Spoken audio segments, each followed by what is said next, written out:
Hello மக்களே, இன்று நம்ம வீடியோவில் என்ன பார்க்க போகிறோம்னா நெல்லிக்காயை பற்றி பார்க்க போகிறோம். நம்ம வீடியோவில் நெல்லிக்காய் சாப்பிட்டோம்னா முடி கருமையாக இருக்கும், என்றும் இளமையாக இருக்க உதவுகிறது இந்த நெல்லிக்கனி. ஆனால் ஊறுகாய் போட்டு சாப்பிடக்கூடாது.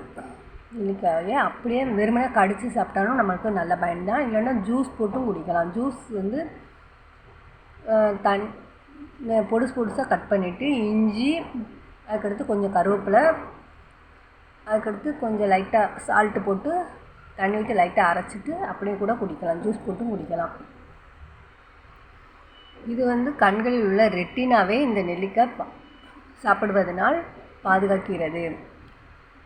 அதுக்கடுத்து கண் பார்வை மேம்படுகிறது. அதுக்கடுத்து கண்களில் எரிச்சல், நீர் சுரத்தல், கண் சிவப்பு போன்றவற்றை இது தடுக்கிறது. நெல்லிக்காயில் நிறைய மருத்துவ குணங்கள் இருக்கிறது. தினமும் ஒரு நெல்லிக்காய்கள் சாப்பிடுங்கள் மக்களை. சாப்பிடுவதனால் மற்ற கனிகளை விட நெல்லிக்காய்க்கு அதிக மருத்துவ குணங்கள் இருக்கிறது. அல்சரை கூட குணப்படுத்தும். தினம் காலையில் சாப்பிட வேண்டும். பாய் மக்களை, பாய். அடுத்த வீடியோவில் சந்திப்போம்.